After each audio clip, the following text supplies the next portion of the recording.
Here is it's not actually Democrats who are the only ones who are taking advantage of Obamacare or the Affordable Care Act. There are a lot of Republicans, and the clear plurality of those who are the marketplace enrollees are actually Republicans, and the majority of them are actually in Republican-held districts. And that is why, Sarah, you're seeing this debate really divide Republicans and really unite Democrats.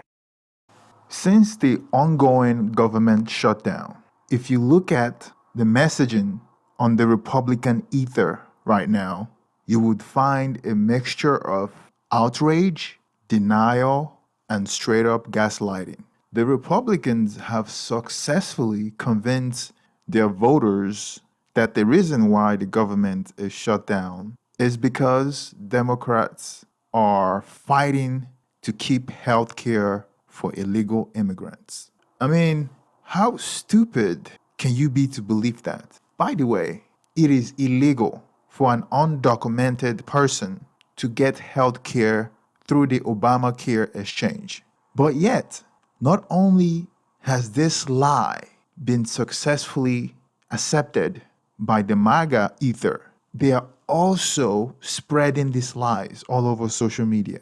And then I think about it, I'm like, why is that? Even though they are the primary beneficiary of Obamacare. But if a fraction of minorities are receiving Obamacare as well, they're willing to increase the premium for their own health care, even though they can't afford it. And a lot of Republican politicians know this. I mean, there's a famous quote from Lyndon B. Johnson that said, if you convince the lowest white man that he is better than the best colored man, he won't notice when you pick his pockets. Hell, give him somebody to look down on, and he will empty his pockets for you. And that's exactly what is going on.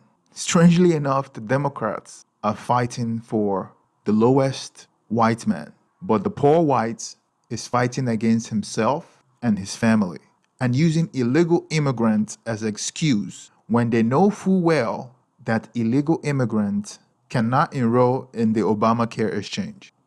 Who is using this as a whole, the ACA, also known as Obamacare, but who is the group of people that are actually using it? Yeah, this to me is one of the biggest surprises. When you actually dig into the data, you can understand why Marjorie Taylor Greene is doing what she's doing and why this debate is actually dividing Republicans. Because take a look here. Who are the ACA marketplace enrollees? Look at this. The plurality are actually Republicans. Republicans are more likely to use the marketplace than Democrats are at 45%. Democrats at 35%. Then you get independents at 20%. But the key nugget here is Republicans are more likely, in fact, to be the enrollees in the marketplace than Democrats are. And the majority of the enrollees, 57%, are in Republican-held congressional districts like Marjorie Taylor Greene's. So what we're seeing here is it's not actually Democrats who are the only ones who are taking advantage of Obamacare or the Affordable Care Act. There are a lot of Republicans, and the clear plurality of those who are the marketplace enrollees are actually Republicans, and the majority of them are actually in Republican-held districts. And that is why, Sarah, you're seeing this debate really divide Republicans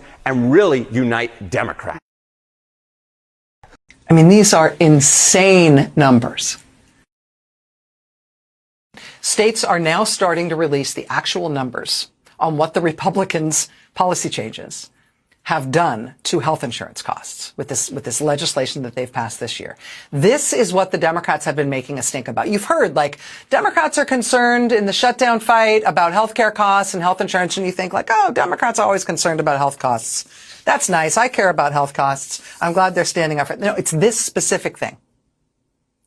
You want to know what the Democrats are making a stink about with the shutdown? You want to know what the Democratic side is of the fight over the shutdown?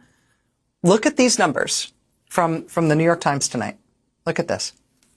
This is for the tens of millions of Americans who get their health insurance through the online marketplaces. Look. Based on the newly posted information, meaning the pricing information that's now being posted in multiple states, a family of four making $130,000 in Maine. So you combine the family's income, everybody's salaries, you got to do $130,000. That family would face an increase in their annual health insurance premiums next year of $16,100. That's how much their health insurance premiums would go up. But maybe that's, that sounds like it's a fairly well-off family, and you think, oh, well, maybe that doesn't apply to me. I'm not quite in that kind of a bracket. Well, imagine you're in a couple, you're each 60 years old, and you put both your salaries together combined, you make $85,000 a year. So maybe one of you's making 40 grand a year, maybe one of you's making $45,000 a year. Combined, your couple's income is $85,000 a year. In Maryland, your insurance premium is going to go up by $13,700. In Minnesota, your insurance is going to go up by $15,500. In Nevada, it's going to go up by $18,100. In Kentucky, the increase for you guys as a couple will be that you are expected to pay an additional $23,700 per year.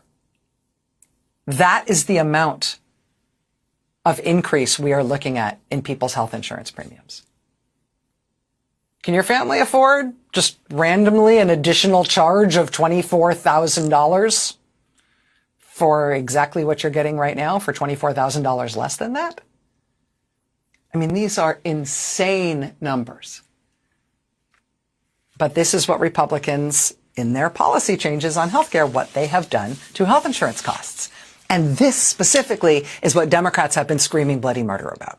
This is what Democrats have been drawing the line about in this shutdown, telling Republicans that this is the thing they need to fix.